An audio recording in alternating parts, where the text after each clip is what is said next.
Hi everyone, and welcome to a fun and exciting trucking vlog here. This is obviously coming straight off of the previous video. So obviously I'm not delivering my bananas to Walmart. Did a swap with a guy, and it is a craft load coming from Lowville, New York, and it's going to the caves in Springfield, Missouri, which is exciting. Now, I am not 100% sure if I'm actually going to go into the caves or just use the drop lot that's by the caves, but I figured might as well make a video of it and we'll see where we go with it, right? So, should be interesting nonetheless. I'm about 475 miles away. I'm currently at the Pilot here in Greenville, or Greenfield, Green something, Indiana, just on 70, just outside of Indianapolis. So it's gonna be a quick shot, easy peasy. I'm running a little tight on my 70-hour clock. I'm gonna have about 9 hours to work with tomorrow, so I should just barely make it, but the appointment is not for until the day after tomorrow, so honestly no clue on how I'm gonna go about this. I don't know, if it's drop, because the appointment's for, let's see, today's Tuesday, and the appointment time is for Thursday at 9 p.m. So plenty of room to work with. Not exactly sure what to expect. Also, I have no idea what these people are doing here. It's a mess of stuff, but so we'll see. Should be interesting regardless. Now, what's a little frustrating is this swap. Apparently I see what's going on. There's an oversized load that's trying to get around here, some sort of crane thing. Everyone's honking and frustrated.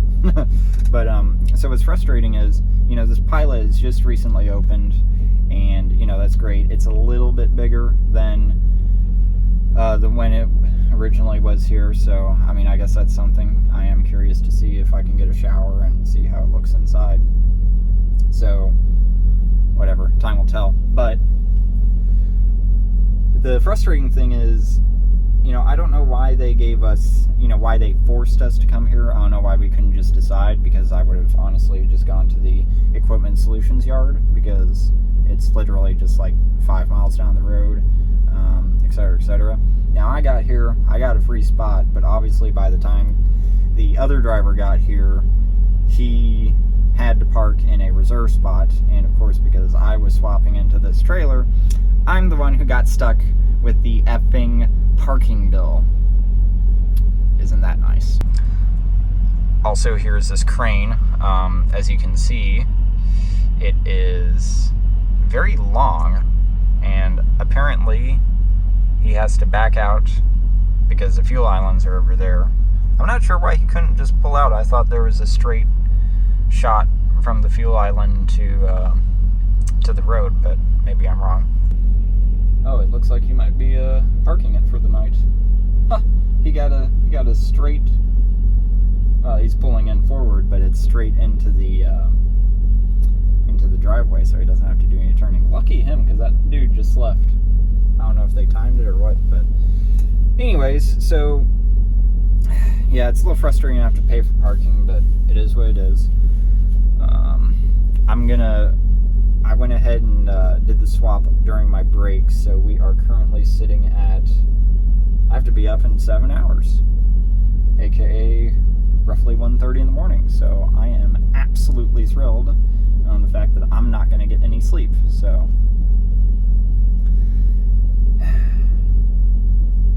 oh well. For reference, I'm hauling a bunch of cream cheese and whipped cream, so this will be interesting. I also have to scale it because the dude scaled it, moved his tandems, but didn't get a reweigh ticket, so it is what it is. Also, these people are... Also, I probably need to go ahead and get my parking ticket. I went ahead and paid for the parking on the app, but I have not gone inside after swapping the trailer to get the sticker for my window, and there's a lot of commotion here, so I'm going to go ahead and get that so nobody can argue with me. Alright, time to go attempt to take the shower.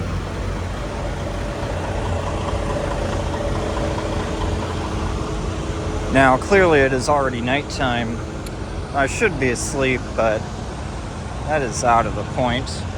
I already know I'm not going to get enough sleep, but on the bright side, I know that with the way that this load is, I should have plenty of time for a late morning nap once the time comes. So, we just got to work with what we got.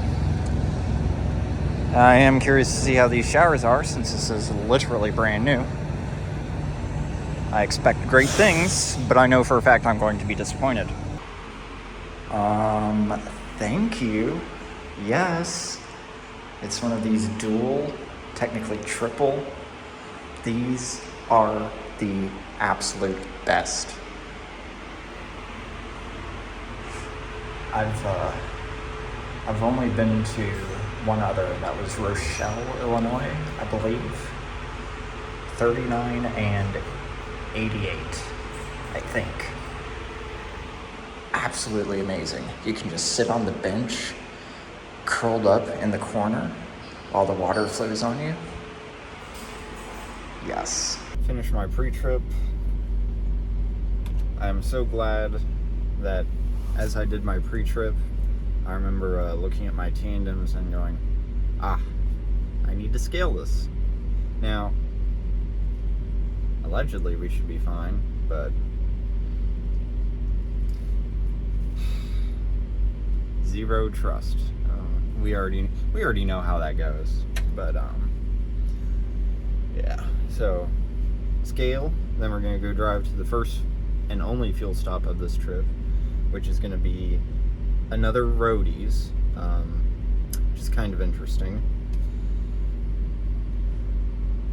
I honestly don't know why they're not sending me pilots, but I guess that means I should go ahead and get a Roadies rewards card, because this will be the second one in the span of a week that I've been to. So I don't know. That's all beyond me. I wish I had a clue, but wouldn't that be nice, right? So that is in where is that? That's somewhere in just a little bit past Effingham, which is odd because every time I would go this way, I remember always stopping in Effingham at the Flying J. So, oh well.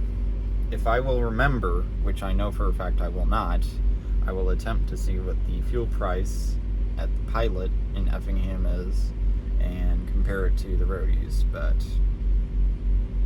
and if I remember correctly, it's like Jack Flash. I don't know. They got all these weird names, but it's ultimately just a Roadies franchise, I believe. I'm not too familiar, so don't quote me on that. But that is 170 miles away, so roughly 3 hours, and then that should eat a good chunk into the trip. That might be maybe a third of the trip, so we shall see. So time to get out of here. I don't know if I'll be able to do a right turn because everyone parked in the street here, or if I'm gonna have to do a left turn and then do like some sort of loop-de-loop around to the scale, but I can already tell that's gonna be a mess. So, and then someone said on the radio, "Oh, looks like we can't get out of here." And then I replied back on the radio, and there was no response. So it's like, what's the point of having a radio if nobody, whatever. Okay, I will admit I'm surprised. It's pretty good. Now, that does mean I need to double check what the how much fuel weighs and all that fun stuff, because I'm at half a tank right now. and when I fill up, I can't remember if half a tank is more or less than 1,000 gallons, so I will calculate that once I get to my fuel stop and see if I can do a full tank or fill up the tank, or if I have to just fill up a certain amount. So, but other than that, we are good. So, don't have to worry about that issue. Tandems are a little bit back, but I think they should be okay in terms of bridge length. So we should be good to go. Granted, at this hour, I would be surprised if the scale was open. But on the other hand, that would not surprise me, as lately I have been seeing scales open outside of normal business hours. So, successfully made it to the Jack Flash Phillips 66 Roadies. Did some quick calculation, and based on my weight and how much I started with, it should be about 500 gallons, plus of course how much I used. So in theory, we should be good to go to fill it all the way up. So let's go give that a try. Also, I completely forgot to check Pilot, but I guess I can do it on the app, because here diesel's $3.97. So if we do a quick peek on the Pilot app, if it's gonna be nice and slow.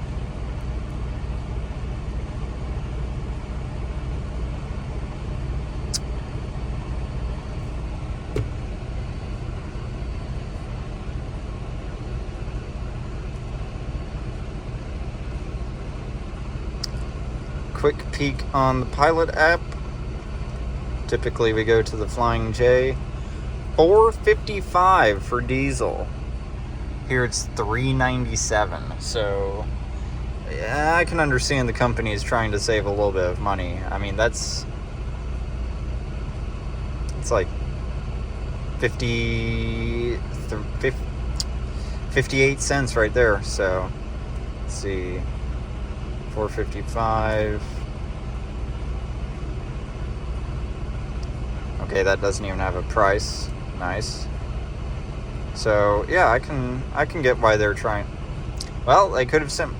Oh, that's even more expensive down there. So okay, that's fair. I understand it. I don't get my shower credits, but it is what it is. All set with my fuel stop. It's a little confusing as they actually hold the card, come back out, fuel, and then come back in and finish the transaction. And he was like, what do you need on the receipt? I was like, I don't need no receipt. Whatever you need to make it go through. And the only thing that he needed was the trailer number. So, interestingly enough. So that's set. We've got about 300 miles, roughly 5 hours to get to the destination. For reference, I have 6 hours on my 70. So I'll just be able to make it there and leave. So at this point in time, I know for a fact I'm gonna go get where I go, and then definitely take a nap. And then once I get up from my nap, I guess I will see what I guess I'll call and let them know my ETA, but also tell them about my clock discrepancy. I guess technically there's no discrepancy, but let them know all that fun stuff and just see where that takes me. Made it to this Pilot here. Kind of neat. We're up on a hill, and Pilot's down at the bottom. They got a little staircase and stuff, but yeah, I am absolutely dead. So it's time for a power nap.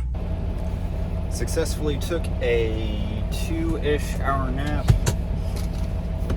I definitely feel better, so that's a start. I called up my dispatch, and unfortunately no clue on what the plan is going to be. And something I did not know, which is cool or neat or nice, is that this is considered an over-the-road load, and it's a different dispatch group of different group of load planners, which would make sense. but apparently they do most of their load planning in the afternoon and such, while Midwest does most of it in the morning. So she said she'll keep an eye out and such, because by the time I get there, and assuming this doesn't take 15 years, I'm gonna have like half an hour on my 70. So after that, I just need to bolt out there and find some parking and be done with it. So could be worse. Not ideal, but at least we have a rough idea. And I asked if any possibility of me getting a load out of there, and she said so. It's understandable, but I guess let's just go there and figure out what the hell we're doing. Successfully arrived here to the caves, or whatever you want to call it. It is currently noon, so apparently you got to park in the truck parking area and then walk over to the guard shack. So that is going to be what I will do. The big question is going to be, will I actually go into the caves? I guess we'll find out soon. So you can see I'm parked back here. It's the entrance to the caves down there. I checked in, and unfortunately I'm not going into the caves. I'm gonna be dropping the trailer in that lot somewhere there, and then picking up an empty one that's also somewhere in that lot. So, oh well, no caves, but not the end of the world. Still barely saw it. Not the end of the world. So it is what it is, and at least we made on-time delivery and everything is good to go. So it's not the end of the world. And also, apparently their lot is like overloaded and stuff, so I have to actually wait until they get a space in the lot open. Hopefully it's not some bullshit impossible to get to spot either, because it looks a little tight. Plus everything it's not in straight lines, it's in like a semicircle, I believe would be the correct way to describe it. So I even had trouble getting to this spot, and it wasn't even that like hard of a spot, and it's all tight over there. So all right, so dropped my trailer. We are good here. Now I need to find the empty one they gave me. 124973. They didn't specify where it is, so that's good. And then apparently I still have to go into the caves to check out, it sounds like. So that is exciting. Definitely lost. I have no clue where the hell I am. Southgate.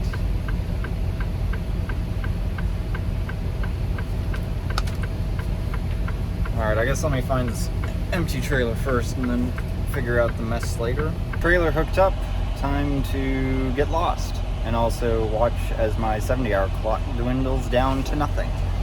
I still need to get fuel and get this trailer washed out before I park, based on my next trip. So this is fun. Okay, that was definitely my mistake. So I thought he meant I was supposed to exit, because he said North Gate, but apparently it was within the parking lot to exit. And I actually exited the North Gate area and I went down to the South Gate. Totally misunderstood everything. So luckily this guy, he was like, I'll just let you in through the South Gate, and you'll have to drive through here. And where the hell? Oh goody, this is gonna be nice and fun. Hey, at least it's recording on the GoPro, so that's something, right?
Made it to 18-wheeler truck wash, or whatever the hell it's called. Apparently KLLM has an account with them here, so it's nice and convenient.